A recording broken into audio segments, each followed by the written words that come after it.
Nobody would have thought that I would be the one. Rhyner, sports talk. Baseball, baseball, baseball, baseball. Oh, with the big mic. Oh, okay. All right, yeah. Okay, now I get it. We had a lightning strike, boys. What happened over there, Grego? We had a little lightning strike right outside the window. The Texas Rangers win the World Series. All right. Here's a tip for all these Americano League teams. Wait, you said tip? Yeah, tip. Okay. With a P. Keep jamming. The ticket, colon, nothing but a big Gen X jerk-off site. This is a cool night or what? Although somebody would hear that and go, bullshit. I'm back, bitches.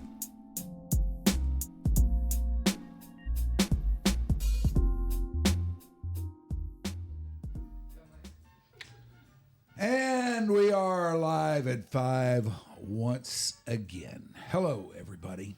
Welcome to another episode of Your Dark Companion. It is the 2nd of February today. We are here inside the nurturing biosphere of the mothership. The crew is assembled. Shoopy is here. Ashley is here. And, of course, you got me. And you got Becca over here as well. Hi, Becca. Hi, Becca. Hi. You there? I'm here. Okay. All right, pipe down. Oh. Wow. That was impressive. I'm joking. I'm just joking. All right, today, this is going to be dialogue between me and a radio guy that I've known for a good number of years. Now, he has gone on to way bigger and better things than what he was doing when our paths first crossed. What's the matter? Phone research? Yeah. Hey, I did it too. He is George Gimarc. Now, you will probably know him from, I'm thinking, The Edge.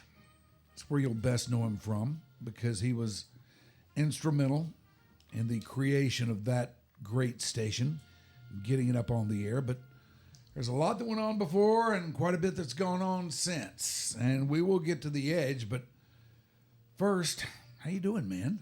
We haven't seen each other for a long time. I think since maybe the zoo reunion in 15, or there's got to have been some other time between then and now. I don't know, man. Maybe not. It's been a while. Has been a while. You okay? As far as Life I know, life's in transition. Oh, really? Yes, This is the year I leave the club of radio. I leave radio this year.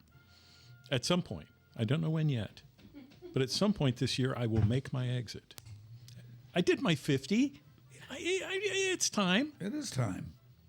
And on to what? Do we know yet? Texas Music Hall of Fame. Where you belong. No, I won't be a stuffed exhibit. I know where you're going with that. I know where you're going with that. No, I will. I am already on the board. I handle Northeast Texas as my patch. I will be talking to musicians, gathering stuff for exhibits, curating said exhibits, and arranging for stuff for to build a pretty prodigious archive of Texas music covering 120 years. Is this going to be, or is it maybe already, and I just don't know it, a physical plant? No, we have not announced that yet. Mm-hmm. There will be an announcement forthcoming. So you're telling me don't jump the gun here, huh? I can't talk. Okay. There's lots of meetings. There's lots of financial things going on and arrangements, but there's some very heavy stuff going on. All right. It'll be fun. Any idea how far away we are from this being a thing you can talk about? Or I don't know. Maybe 6 or 8 months. All right. So, all right, kids, it's out there somewhere. It'll, as the sweet once said, it'll be a blockbuster. Yes. All right. I expected him to put in a music cue at that point, and he didn't. He left me hanging. I said, blockbuster by the sweet. I laid it out, and I expect him to go, blockbuster. I don't get it. Okay. No, Sorry. he doesn't get it. I'm sorry. I had it going in my head. I just work that way sometimes. I respect it. Music cues. You've got to sometimes kind of lower the bar a little bit. Oh, I mean, for all of us here. he brightened up immensely when you said the bar. Hey, He like likes to party. those. I like to party. All right, now you and I have known each other for a long time, but there is a good bit about you that I don't know, and I'd like to get into a little bit of biographical data. Oh, to find out secret stuff. just how you got here. The superhero origin story. Yeah, you can start there. There was a radioactive cockroach. Did you grow up around here? Yeah, I'm a Delasian, Lake Highlands kid. So yeah, the family moved around a lot, but we settled back in Dallas for the third time in '71, and then I was a Lake Highlands kid. So Lake Highlands. Is that High where you went to School. high school? Yes, Lake Highlands High School. So All right, what was the first music you remember hearing? that actually caught my ear. That's probably going to be, we're talking mid 60s. So it's Beach Boys, Jan and Dean, Leslie Gore, Four Seasons, just hearing it incidentally on the car radio. Strangely enough, I have a twin brother, but then I have three older brothers whose normal job would have been introducing me and inculcating me in their pop culture. It didn't happen. There weren't really teenage records in my house. It just wasn't a thing. The Beatles came and went. We never had a Beatle record in our house. Never had a Rolling Stone record in our house. And then all of a sudden, my older brothers got to an age where they had, my eldest brother had a Doors album. Oh my God. And he insisted I had to watch the Doors when they were on the Ed Sullivan Show, and they did Light My Fire. I saw that live in black and white when that happened. And so that started intriguing. Otherwise, it was just listening to my dad's collection of Baja Marimba Band and Herb Alpert and Enoch Light and all that polite music. Yeah. So I didn't really start getting into music until, I was a top 40 fan in 69, 70, 71. And that was the first music you would say that really grabbed you? Yeah, that was interesting. Jackson Browne doing Dr. My Eyes. Loved that song when it was a brand new song. That was great. Troglodyte by Jimmy Casterpunch. Hilarious. Great stuff. And did you think about it in terms of like, whatever I wind up doing, I would like for it to involve this? Absolutely. At that not. time? No. I was going to be either a geologist and work in the oil business, or I loved archaeology, which is a business I seem to be headed towards, strangely enough, or whatever caught my fancy at the moment. Never radio. Not at all. No hint. No desire. No fascination with. When did that change? When I was on high school newspaper staff, and I was assigned to go do an article about Dallas radio. So I targeted 5 radio stations, got interviews as a high school student with 5 different DJs, and came back from it and wrote an article. I think it was titled "It Sure Beats Working." And I saw what these people were doing, and it appealed to my lazy nature that, you can just mess around, play records, spend a couple hours a day at work, and they pay you for it. Shock. Sounds good. Astounding. Huh? It's amazing. And do you recall who these DJs were? I'm dying to know that now. Let's see, we had Domino Rippy, I think was over at that was at KFWD, which I think became Q102. I think that was Domino Rippy. Mark Addy was the guy I talked to at the zoo. Yeah, I remember him. I have since, by the way, reached out to Mark Addy and thanked him for spending the time with me, because he had a hand in pushing me that direction. Terry Bell at WFAA. I'm trying to think of who the guy was at KLIF. I can't remember who was at KLIF. There was 5 of them. I've got the article tacked up on a wall at home. But I came away and I ended up getting a mentor in a guy named Tom Lewis, who worked at KVIL. He was one of the ones I talked to. Yeah. And he basically told me, here's how you get into radio. You need to be an intern. You need to get in there, find out if you really like what you're doing. Does this sound familiar? Oh, yeah. Oh, yeah. And he said, get in there. It doesn't matter if you like what the station's doing or not. Just get in the door and start getting your feet wet. He used something a little more colorful than that.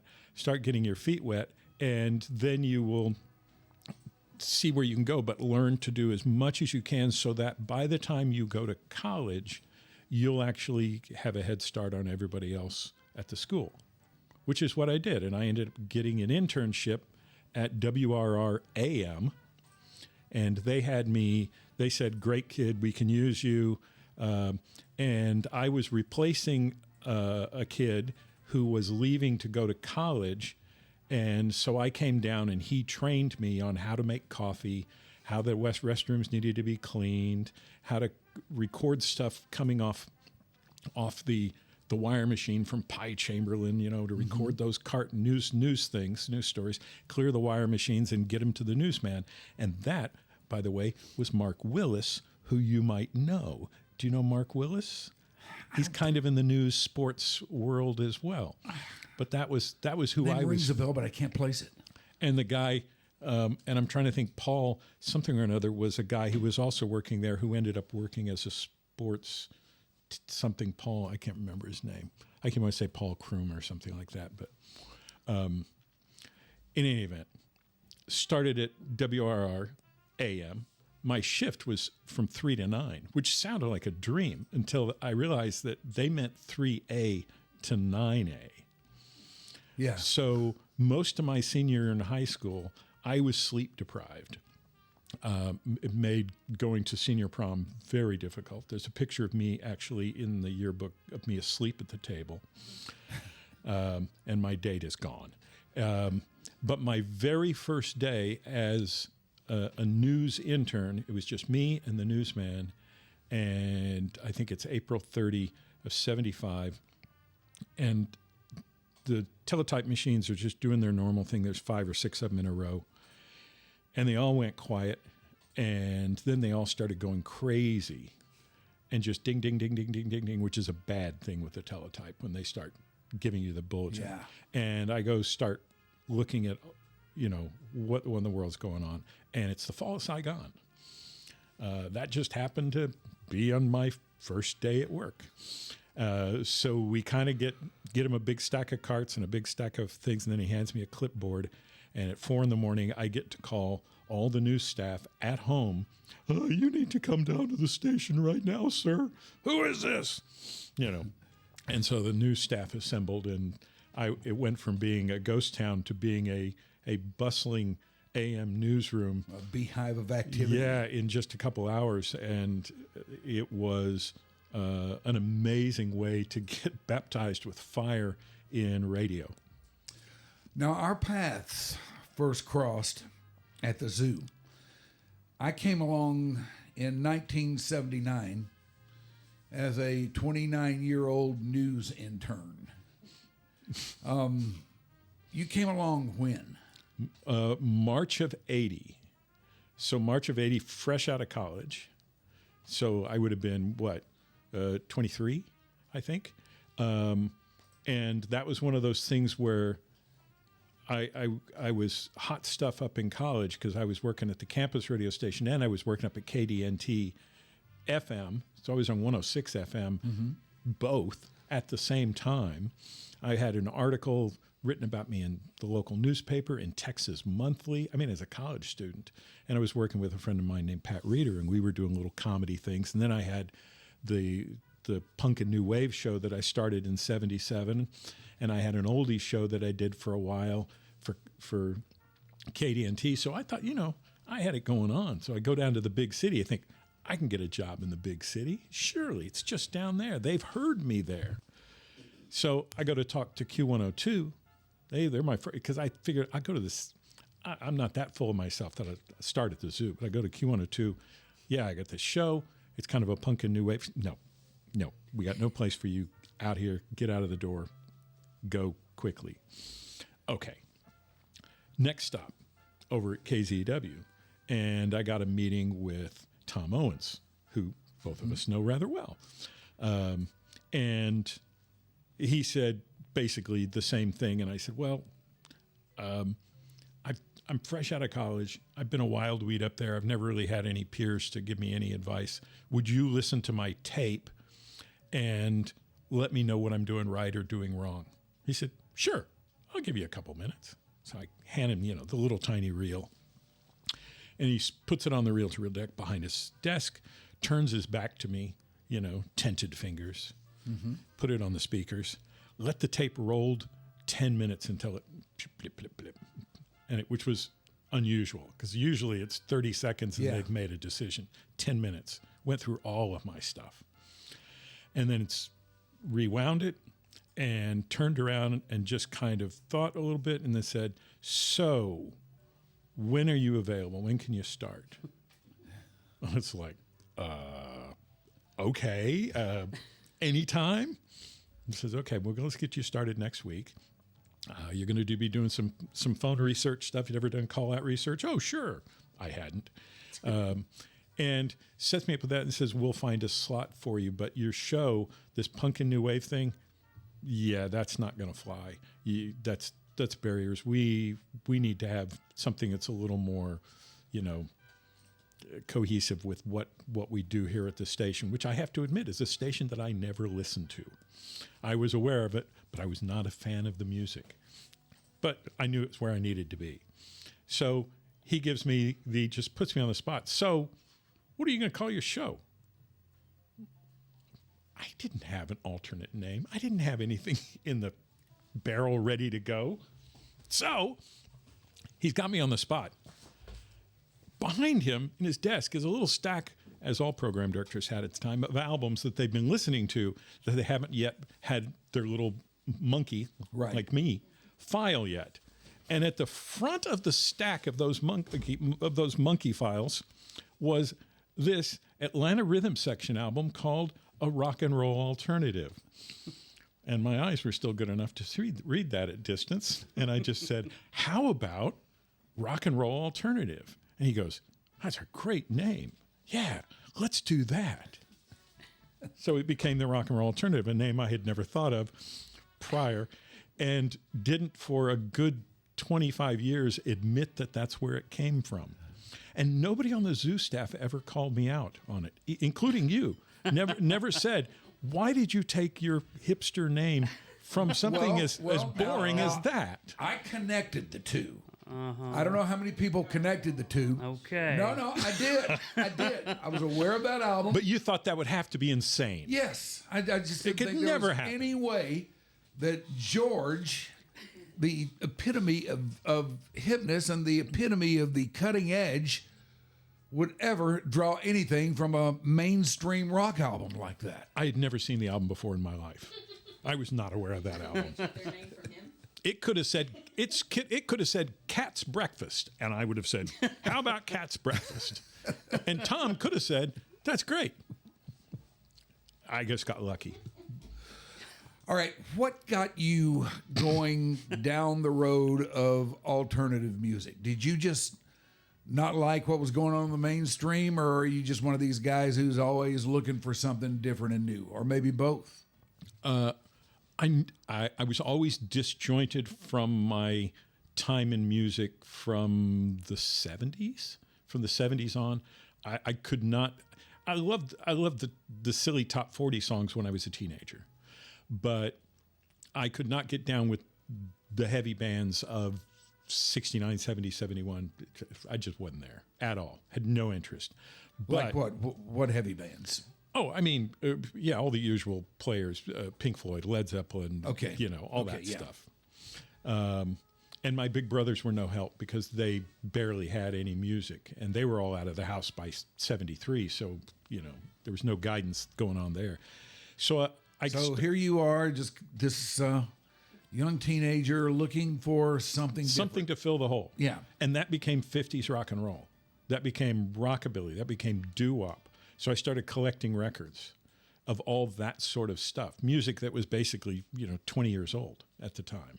And I loved that stuff, loved that 50s rock and roll. And that all happened at about the same time that that American Graffiti comes along and Happy Days, and there's this kind of 50s subculture that's going on, and I was like way into that.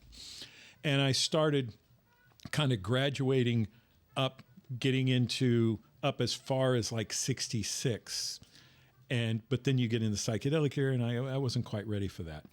It all kind of changes 75 when I go to North Texas. And I get up there and I meet another guy, a little older than I am. It's Don Foster, who runs Recycled Records up there.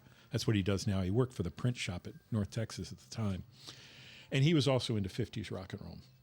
And he started telling me about garage bands, these 60s bands, 13th Floor Elevators and the Seeds and the Music Machine. Oh, okay. Yeah, teach me about that, Yoda. And so I get into garage bands. Then he has access to magazines like New York Rocker and what have you, Trouser Press out of New York, where they're kind of dealing with underground music. And we start reading about garage bands. But the garage bands, they're not calling them garage bands, they're calling them a punk rock. And punk rock is what record collectors referred to the Seeds as in 1975. Yeah. That wasn't a garage band, that was punk rock, because it was all these snotty little punks making music. So we started hearing in these magazines in 1975, late 75, about this punk rock thing happening in New York. And you could order these records in the mail. And it was records by the television or Pere Ubu or Devo. And we would put together $5, put it in an envelope, mail off, and get these records back from these bands. And they weren't garage records at all. They were this other thing that was like hilarious and slapdash and weird. And we just thought it was the most fun in the world. So we would just buy as many of those as we could. So we're into 76 now. And I'm at the campus radio station, and the first Ramones record rolls in on a promo 45. And somebody says, hey, you like oldies, you probably love this. It sounds like the Beach Boys on amphetamines. I put it on, and I've been reading about the Ramones, and I finally got a chance to hear them, and it's like, oh my God, this is astounding. This is great stuff. So I started buying everything that fit that mold. And I got to tell you, Mike, for about 2 or 3 years, I was able to cobble together enough money to pretty much buy everything that came out that was within my grasp or zip code. Was there a lot of stuff like that coming out then? Yeah, there was. By the time we get to early 77, so a year later, yeah, I've got a box of singles about a foot deep, and I've got a stack of albums about 3 or 4 inches, which was enough to warrant me putting on a show to start doing a radio show on the campus radio station, which is what I did. Now, I didn't intend to get there. Yeah, right. That's just where I wound up from, following my brother from another mother, elder brother, who was Yoda to me. But he also introduced me to reggae music and German electronic music and a lot of other intriguing musics that I'd never considered before. Yeah. Well, a good radio personality for me is one who has such unwavering faith in what he's talking about or what he's doing or what he's trying to get across to his audience, such belief in it, unwavering, that he really doesn't care what anybody else thinks about it. And even the most casual listener can pick up on the fact that this guy's really into this stuff. Now, for me, that was always you. I will admit that I was kind of alienated by a lot of the stuff that I heard on the rock and roll alternative. It was a grab bag of nuts and bolts and weirdos and children from broken toys. Yeah, a lot of it was not my bag, but you put it across so confidently, with such belief, so unwaveringly, that I listened anyway. It was a show that I went in knowing there was a greater than zero chance I'm not going to like much of what I'm going to hear, but this guy does it so well and he's so into it that I should be too. It was an interesting thing, and the zoo. The zoo was my first, what I would call a radio family. I really, I was taken into this hall of heroes in my mind, and everybody was 5 to 8 years older than I was. I was definitely the kid, and I was treated as if I was the kid. And half the staff, I think, would rather I disappear, and half the staff would secretly tell me, yes, that's really some really interesting stuff you're playing. But I don't think anybody on the staff was into all of it except me. Yeah. But I was allowed to continue until that dark day when Tom Owens went away, and LaBella was put in charge. And God love him, he decided that the show needed to go. And I got taken off the air, and I ended up, somebody told me you should drive by the Arcadia because my name was on the Arcadia marquee, Long Live George Gimarc. Yeah. Which was I remember that. Astounding. I was like, how does that happen? And then I ended up, it only was a couple of weeks, and I was told, we got a couple of letters, and they gave me 2 or 3 letters, and they said, we're going to put your show back on. And I came back from the dead, which it's a radio story that never happens. It just doesn't happen. Now, when doing research for a book that I'm currently working on, I was doing some prowling around in the music trade, the radio trades, to find out stories that I wanted to see what the reality was as to what we tend to put into our template as reality, and it's not. And I found out that the zoo didn't get 2 or 3 letters. The zoo got a couple of mailbags full of letters, and they'd never told me, which is probably a really good thing. I would have been unmanageable if I knew that I precipitated a couple of mailbags. That would have been a very dangerous thing to tell a 25-year-old. So, but I found out now, and it's kind of like, well, that's kind of cool. I wonder where they are. I'll write them back. Anybody ever find them? No. No, they probably went to the burner. Yeah, they probably did.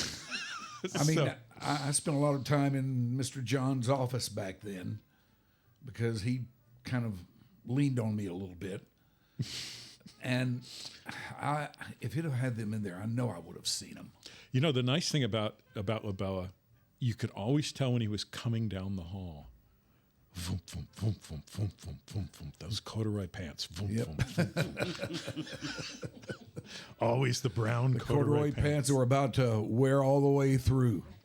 I think he had like 3 pair of them, and that was it. I mean, that's it for his entire pants scene. Those 3 pair of corduroy pants. I respect that. And they might have been from 1969. They might we have don't been. know. They might have been. Mr. John was, may he rest in peace. He was exactly what was needed in that formula. He was that odd thing that really made everything work. Yeah, he would not push the envelope. He was, his thought was very, very conservative. He wouldn't try anything new. But on the other hand, he didn't want to rock the boat either. You know, he'd never chew anybody out or yell at anybody or call you into the office and say, why'd you do that? Or anything like that. But on air, I felt he brought that 1960s silly radio into the hippie den for a nice mix that kind of at times came off Firesign Theater, which I love Firesign Theater. Yeah, he did. He definitely did that. Now, I would ask you, and I wrote this down here, when did you know the rock and roll alternative was going to be a hit? But you probably had a pretty good feeling about it from the start, didn't you? Yeah, because I was playing bands that, you know, I would get like a little indie record by the B-52s, you know, on their own label, and Rock Lobster. And I was playing this back at college, and it was like, damn, it's a great record. Oh, they get signed by Warner Brothers. Oh, cool. I'm on to something. 1981, you know, I get this British import from U2, and it's like, it's a pretty cool little record. And then they get signed by Island, and you know, they have a bit of a trajectory, but they start blowing up. And then, you know, REM and The Cure. Well, The Cure I was playing in '79. REM I was playing in 1981 when they were playing the Hot Club. They played in front of 400 people. And they had their first single out, and I was kind of going, man, these guys are great. And I was hitting so many I was just popping so many out there that I looked like I had a good batting average because, one in five would hit. Yeah. And it's like, okay, well, that's pretty good considering how many weirdos that I played. And I've actually charted all the stuff that I played on the show over the zoo years. I've got a spreadsheet of everything. And if I say, oh man, I played that song a lot, you know how many spins that means? How many shows that song went into? If I say I played a song a lot. How many? 5. That's what I was thinking. Yeah. Which was a lot to me because I was churning through just so much chaff to get to the, I was going to say the 4, great but stuff. 5, Yeah. So, and it was really interesting doing that. And, as soon as I was on the air in 1980 and the Hot Club opened up about that time. Now, granted, it was a small club. It's like you get 300, 400 people in there. But anything I was playing at the Hot Club would pack the place. And I would introduce them on stage, and my friends would heckle me and spit at me and throw stuff at me, which toughens you up as a 20-something. It does. And then I started getting to introduce. By 82, I'm introducing stuff at the Bronco Bowl, and 83, I'm introducing stuff at Reunion Arena, walking out on that stage. It gets pretty heady, doing something like that when you're the only person that's playing that stuff. And basically, it was a body of music that I kind of owned in a 6-state area. Yeah, because we didn't have any college radio that was trodden that ground, which was. Just made it so much more, work so well. If we had a college station in town, I would have had to work a lot harder. Yeah. Now, it seemed to me that the powers of be at the zoo, even though they changed and ebbed and flowed and did this and that over the years, but it seemed to me that you reached a place where they just pretty much leave you alone and let you do your thing. That was the weirdest part. Ever since, the only direction I ever got, hand to God, was Tom Owens in that first meeting said, can you throw in some other stuff that would help connect you to zoo listeners and give them a little more comfort? And I said, how about stuff like early Rolling Stones or Question Mark and the Mysterians or maybe the 13th Floor Elevators or something? He said, yeah, that'd be great. So the first couple months of the show, I had some of that garage band stuff in there. Yeah. And then by the time we're getting into 81, there's actual alternative bands who are doing those songs. So I can play their versions of it to get that comfort level, and it served the same purpose. And I was playing bands that were kind of like that anyway. The Flesh Tones sounded like a 60s band. Yeah. How did things end for you at the zoo? Oh, it was that day in, what was it, like Christmas of 80... Was it Christmas of 86 going into 87 where they fired a ton of us? Yeah. We wound up on a hillside getting our photo taken for the Dallas Morning News. Yes. We got fired together. No, wait a minute. No, nobody's getting fired. Fill out these forms. Fill out all these forms. Everything's fine. Everything. Remember, we had to fill out all the health and all those forms because everybody's going to be hired, and a whole room full of us. And then they started playing 10 Little Indians over about 10 days, and we were all gone. Except Charlie. And Tempe. Mm-hmm. And Christopher. He just wanted to be you. Yeah. That was it. Christopher wanted to be you. He was the bargain basement. He was the Timu Mike. Great value. This is the great George Gimarc here with us. That's awesome. Well, I'll crack you up. All right. I'll give you a weird story. Okay, so here's a weird story. In Radio Wars, remember Radio Wars? We used to have wars with other radio stations. Oh, yeah, sure. One of the Radio Wars that I came out so ahead of it, U2 was coming to town first part of April in 1981. Their album had just been out for 2 weeks, and Island put them on the road across America, which was bad timing. They should have let the album breathe for a couple months before putting them out on the road. And they played Cardi's, if you remember Cardi's. Yeah, up there at Northwest Highway in Skillman. Northwest Highway in Skillman. They played Cardi's. Except I'm trying to think, was it at that time? At that time, it was the Bijou. At that time, it was the Bijou. Same club, different name. In 81, it was the Bijou. And they played there. And when I showed up for the gig, it had, I wish I had, cameras weren't ubiquitous at the time. I wish I had a camera to capture the marquee, because the marquee, in a Spinal Tap dose of reality, said, tonight, wet T-shirt contest plus U2. I got to kid Bono about that for a decade. And I did. I milked that one. There were only about 30 people at the gig. I had called, my wife and I had called everybody we know, you got to come out and see this band, you got to come see this band, got to come see this band. And we only managed to get about 30 people out there. It was a killer show. Then they came back a year later, and they packed the place, and then after that, it was the Bronco Bowl, and they filled it halfway in 83 touring War. But in 1981, it was a Q102 night. Tickets were $1.02, and still 30 or so people. And Q102 did not send a disc jockey. So I went and backstage and met the band and got up on stage and got to introduce them to my friends. Yes. And who theoretically all listen to Q102. Theoretically. Or they liked wet T-shirt contests. Yeah. And you're not going to get nipples off Bono, though. It's just not going to happen. So I was backstage visiting with band. Yes, I really like you guys, blah, blah, blah, blah, blah.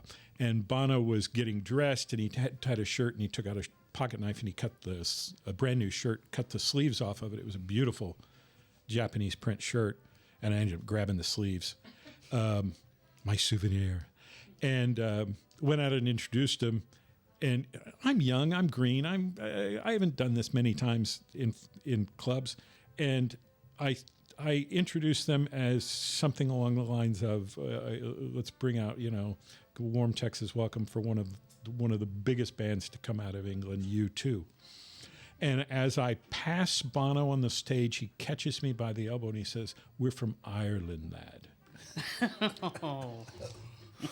Humbling. So I got it right. We've all been there. So in 82, before I introduced him at the same club again, as I'm getting ready to go out, he asked me, "George, where are we from?" Ayrshire? Okay. And he did that. Introducing him all the way up to where I'm introducing him at Reunion Arena, and I don't think I introduced him at Texas Stadium. No, they had something set up for that. But I mean, up to really big gigs, he would always ask me, "Where are we from?" Hey, he knows you, man. And I would say, "Okay, so am I introducing you, or is there a wet T-shirt contest first?" He would say, "Go." So it was this. It gave us something to joke about for, almost a decade. This is the great George Gimarc with us here on Your Dark Companion today. As things have turned out, George had a second act up his sleeve, and we're going to get into that here in just a minute. But right now, before we do, it is time for the dreaded and feared mid-show read. Let me spend a moment and talk to all of you out there who are roaming through this world in some level of pain. You're not sure what it is, but you just don't feel good. Something hurts down there. Something hurts with your shoulder, with your back, maybe a knee. Who knows what it might be, but you just don't feel good down there. Yeah, down there. It's all down there. It's not up here. It's down there. But, yeah, that too. Well, let me ask you. I know you'd like to get rid of this, but you don't really want to go to a doctor and have to start taking drugs for it. Have you tried CBD? Have you tried CBD? Well, if you haven't, you need to go to the CBD House of Healing just as quickly as you can get there and see what they've got for you. Now, you're probably thinking, okay, he's sending us to a head shop.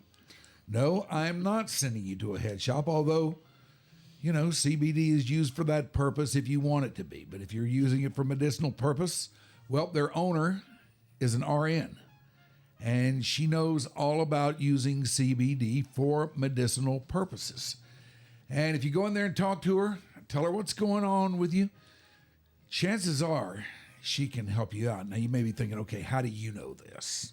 Well, I know this because she's helped me a couple times with stuff that's gone wrong. And their stuff works. I don't get into the science of it or anything like that. I just know that it works. And if you go in there, I bet if it works for me, I bet it will for you too.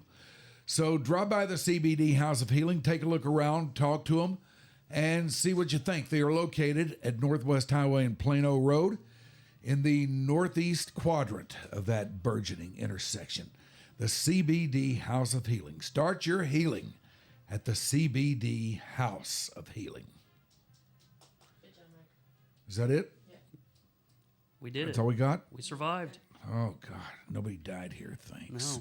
No. That's good. All right, now we mentioned a moment ago that as things turned out after that lustrous start in his career that he got at the zoo, he had another bigger, some would say better act up his sleeve. And that was The Edge. There's a little bit between those. What was there? After getting fired from my dream job, and it was, I loved working at the zoo, I decided I wasn't going to do that anymore. And I started my own production company. And I put together an oldies show, a talk show about oldies. And I syndicated it onto KZPS for about a year and a half. Oh, really? Yes. I did not know this. It was called, let's see, I got to make sure I got them, because I did two of these shows. Yeah, I did. It was called Back Pages. My Back Pages. And so what I did is I went in and I had found that the station on Sundays had almost no ads running. And you know, very little listeners. So I went in and I said, with this proposal, I said, I want to take these 3 hours on Sundays from like, I don't know what it was, 9 to noon or something like that. And I said, I'll hire a board op from your staff to run my board. You don't pay me anything, but I want 3 spots an hour that are mine. And I won't cannibalize any of your sponsors. I'll go out and sell my own spots. That'll be my compensation. And you aren't selling any spots in there anyway. So what do you have to lose? And I said, that's an interesting notion. What are you going to do? And I said, I'm going to play records and tell stories. And some of it's going to be classic rock they're playing. Some of it's going to be older stuff. Some of it's going to be odd stuff. And it's just going to be half talk, half music. Okay, let's do it. The show did really, really well. And I was knocking back in 87, late 87 and 88, $600 to $800 a week doing this one shift. And it was great. And it got to the point where the station came to me and said, can we change our contract and pay you to do the show and reclaim those spots? Because they wanted the inventory. And I said, what do you want to pay me? And they said, we were thinking $200 a show. And I said, dude, I'm making $800 a show. Yeah, in your dreams you can. Yeah. So, and they didn't want it. They were just like, are you really? And it's like, yeah. Oh, I was doing barter. I was getting my car fixed. I was getting dining out. It taught me how to go out and sell spots, sell time. And it was a year and a half, education, but it set me up as a production company and a business that business identity I still have today. And then I got the notion in the trades that somebody had purchased 94.5, which was Xerox at the time. It was running the syndicated Xerox format out of ABC. And I said, man, these guys are coming in from Phoenix. Certainly the guy told me. And then my wife said, they have no idea who you are. They're coming in from Phoenix. Reach out to them. And I finally reached out to him, got an interview. and went out there. Well, what would you want to do with the station? And I made a pitch for an alternative radio station. I said, man, it's exactly what we were thinking. It's great. Glad to have you. And so I became, so I was told, the first hire for the station. I found out later I'm not the first hire. That was Wendy Naylor, who came along with them. And she and I together basically kind of built the bones of the station. We designed the playlist. We helped hire the air staff. We designed the promotions. All the soundscaping of the station, the production and everything, Wendy and I were pretty much behind it. Yeah. And I did not know that, and I did not know until just like this last year, as I'm doing research for this book, that the Edge format was actually a format that Fred Jacobs was trying to get off the ground. He had it on one little tiny station that wasn't doing very well. He wanted to land it in a major market, and he had talked to these people about it. So we were executing Fred Jacobs' station. Yeah. But Fred had no input at all on what we did with it. So did he try to claim the format for his own, or anything like that? Oh, he totally did. He totally did, and I always bristled at that. And now I know why he tried to claim it as his own, because it was his idea. He came up with the name. The Edge, but once we started going, he came into town, saw what we were doing, and gave a list of, hey, here's some things you need to do to make this even better, which was, you guys need to play some more familiar stuff, like Chubby Checker, like Chuck Berry, like a couple Jerry Lee Lewis songs. He starts shoving all these oldies into the playlist.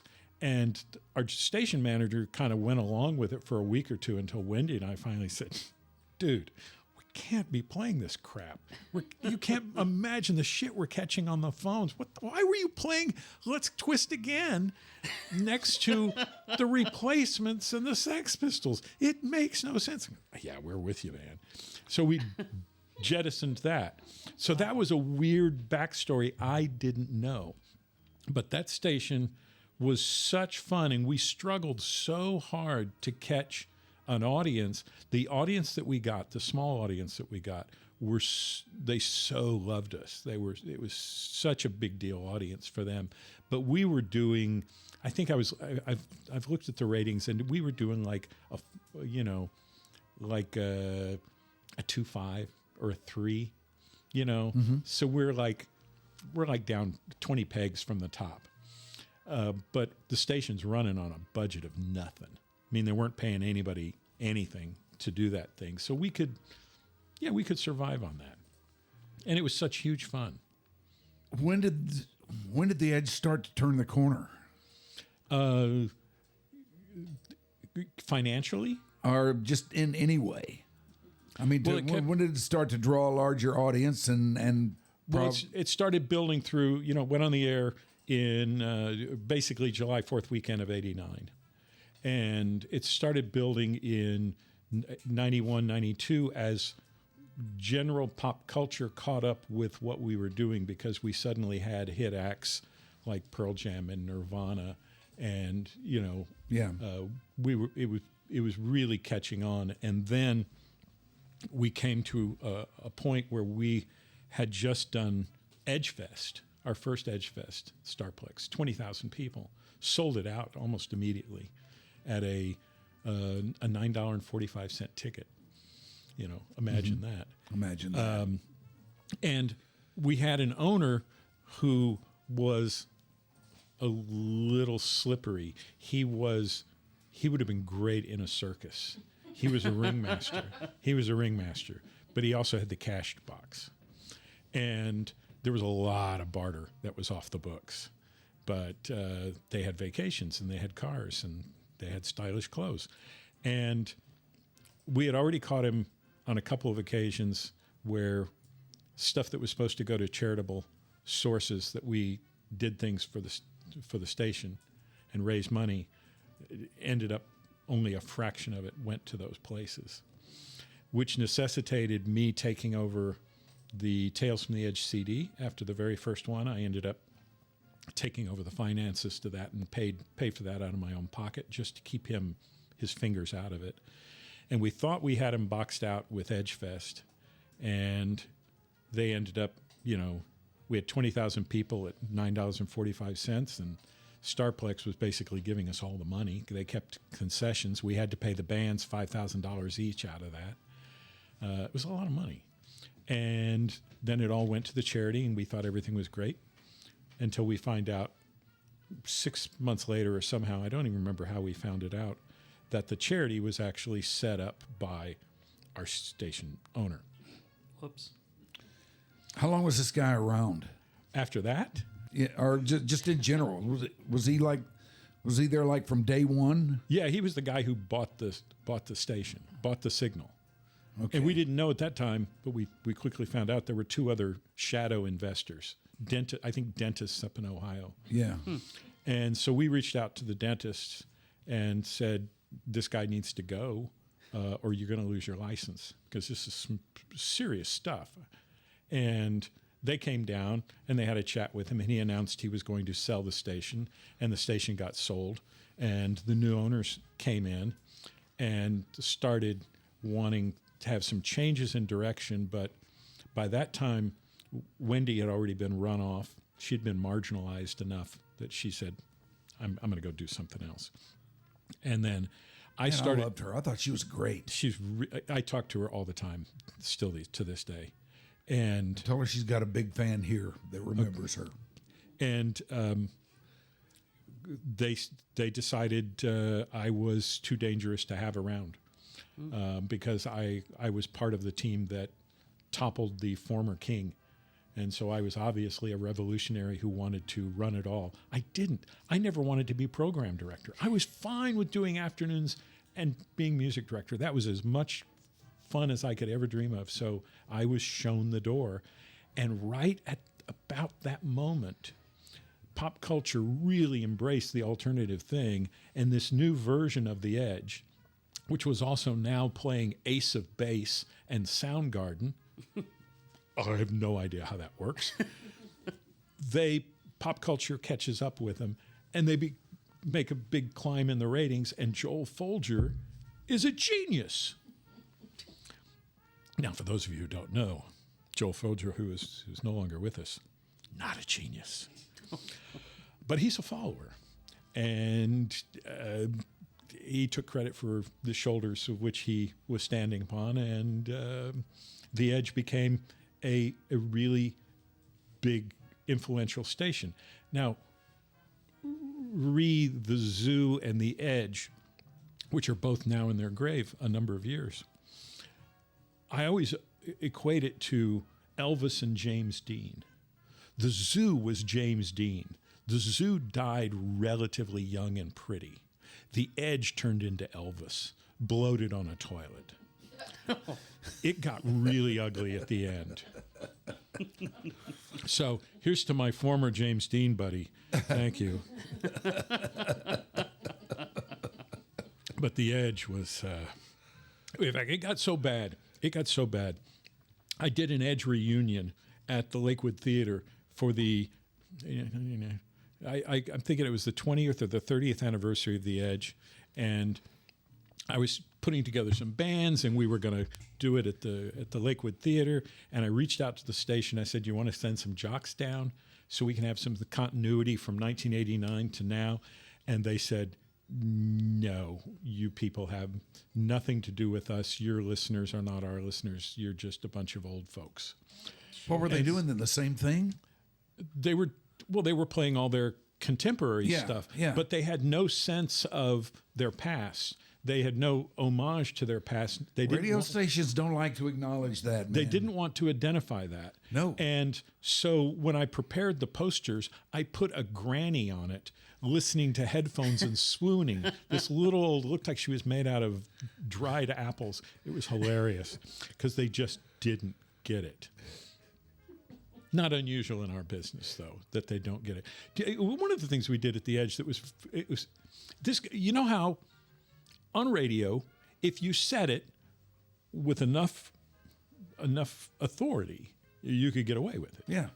At the time, like in 90, I think 90 or 91, Q102 was going through their 20th or their 10th anniversary or 20th anniversary or something like that. And they were claiming all the time that they were kind of a pop station as KFWD. They were claiming all those years thinking nobody's going to notice. Nobody's going to notice. And they were getting away with it. So the Edge, the next time we had our anniversary on a 4th of July, I think in 91, when we were in our second year, we had our 10th anniversary. And we blew it up on the air. It's our 10th anniversary. It's our 10th anniversary. And people went along with it. And the Q102 people were kind of going, it's not your 10th anniversary. Well, it wasn't your 20th. We said it. Yeah, the hell. Yeah, come on. It is if we say it is. Yeah. And the genesis of that was K-Rock, world famous K-Rock radio. How did they become world famous? Because they said they were world famous. Yeah. Have you ever heard of K-Rock? No, most people haven't. But they said they're world famous. They must be. Hey, in this game, you are whatever you say you are. Okay, so say something outrageous right now and we'll all believe you. Go ahead, Mike. Take the floor. I'm the greatest podcaster to ever live. Oh, yeah, I've heard that. I've heard that in this very room. And if you don't believe it, just watch. Just watch. So how did the Edge finally come to an end? I don't know. I wasn't paying attention. What was Elvis's last record? See? Okay, it was My Way, but aside from that, no, I have no idea. How did it come to an end for you? I got called into an office, handed a box, and said, we don't need you here anymore. Gather your stuff. I was given almost no time. I didn't get to grab my gold records off the wall, nothing. And, of course, you never got them back. Never got them back. I have one that I had taken home, which I love that I've got it. It's the one for Nirvana, Nevermind, that the band gave me, a multi-platinum, because I earned that one. I earned that one big time. But the Pearl Jam one went away, the one for Depeche Mode, the one for The Cure, yeah, they were all left in the hallway. And I understand once the station moved over to its, changed hands a couple times, they kind of disappeared. People just walked off with them or they were thrown away. The lesson here, kids, if you wind up getting a job in radio, don't take anything valuable into the place because you won't walk out with it. One other thing I wanted to touch on with you. What was the first live music scene you were drawn to? Was it Deep Ellum or was it something else? Oh, it would have been.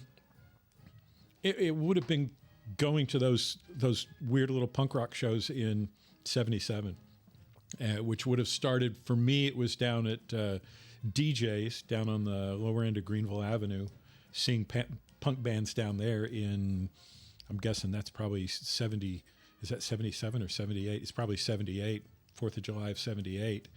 The real catalyst moment was in January of '78 when the Sex Pistols came through Dallas at the Longhorn Ballroom. There were a bunch of punks around town, but we didn't know. We just thought it was 2 or 3 of us. And you would meet other people who were going through that little small section at Peaches and kind of go, hey, there's somebody else that's interested in the Stranglers or Elvis Costello or whatever.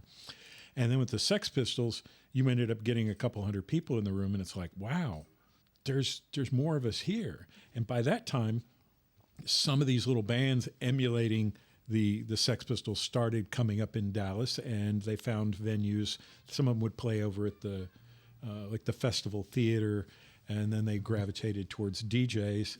And then by 1980, the Hot Club opens up, and I'm at pretty much like all those shows, being the nerdiest kid there, you know, but I was like into it. You were always the coolest guy in the room, George. Yeah. Well, they were still throwing stuff at me when I'm on stage. Not everybody knew it at the time, but you were always the coolest guy in the room. You knew something that the rest of us didn't. How to dodge beer cans. Mostly to the left. So what occupies your headspace these days? Museum stuff, for one, doing the museum. I've got to do I just got the rights back to my book series, Punk Diary. So I'm going to be looking into doing a hardback version of Punk Diary. I've got a lot of audio recordings that have come my way that I need to actually start releasing and making public. Some great lost recordings, some of which are the KZEW January Sound broadcasts. Oh, yes. But I've got similar broadcasts from Q102 that was recorded out at Pantego. And I've got a whole lot of other stuff stretching back into the 1950s, unreleased rock and roll. I bought the library and archive of my friend Bud Bouchard. So I own GPC Records. I own the Southwest FOB and a whole bunch of other bands. I need to start mining that. So I'm going to be doing a lot of things. And I've been tasked to write a book of stories. And like, okay, I'll write stories. And like one of the ones that caused me to revisit was something I hadn't thought about in ages, and that was when I was in college in 1978. I ended up getting, probably through Bud, I got a ticket to go to the premiere of the Buddy Holly story, which was at the Medallion Center Theater. And I mean, everybody was there. Maria Elena was there. Some of the Crickets were there. Ron Howard was there. He sat right in front of me. And we got to see this movie, and I was like really disappointed because, well, there were mountains in Lubbock in one scene. They're at a bus stop, and there's mountains in Lubbock. There's barely even curbs in Lubbock. And they wrote out one of the Crickets entirely, and they wrote out their producer, and there were so many things wrong with this story. It was a fun little twaddle of a movie, and Gary Busey was great, but I decided I'm going to seek out and do a radio special about the real Buddy Holly story. And as a student in my apartment, I got my telephone, took it apart with alligator clips and wires, and started cold calling a bunch of people connected to Buddy Holly. And I'd get one on the phone, and it would be a guy who played with Buddy when he was in high school. You know, it'd be Bob Montgomery, because it used to be Buddy and Bob. They were a country duo. And then I would, at the end of the interview, hey, do you know any of the other guys that used to be with Buddy? Oh, yeah, you ought to give, Larry Welborn a call. Oh, do you have a number? Yeah. I'd call Larry Welborn. And then he would tie me to Don Guess, and he would tie me to... And so I go through all the people that played with Buddy outside of the Crickets, but before the Crickets, and they take me to High Pockets Duncan, Buddy's first manager.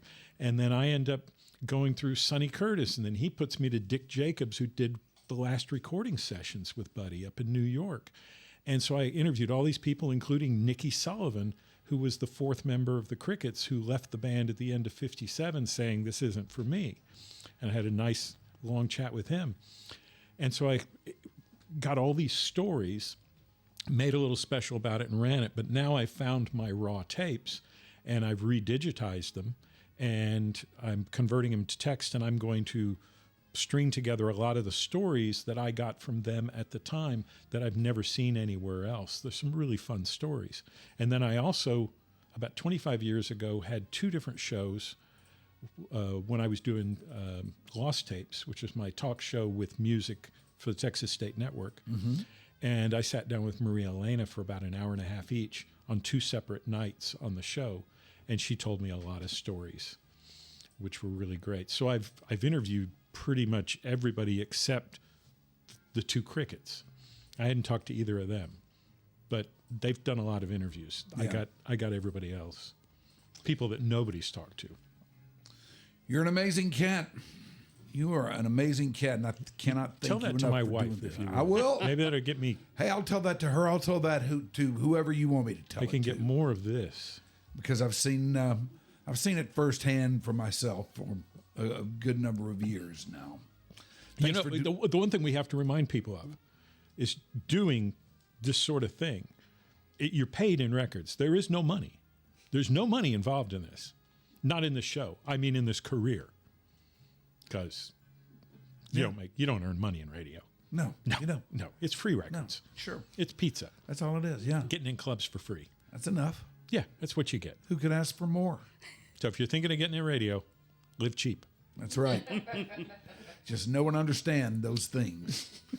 This is the great George Gimarc. Thank you a lot, man. Appreciate it. Nice being around here. Thanks to Shoopy, thanks to Ashley, thanks to Becca, thanks to you out there. Most of all, please get us out there.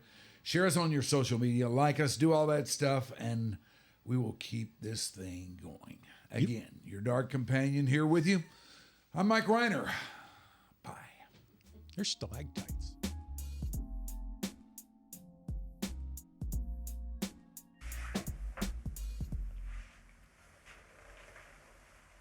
All right.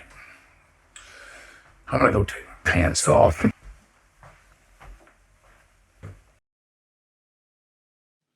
Your Dark Companion is a Stolen Water Media presentation.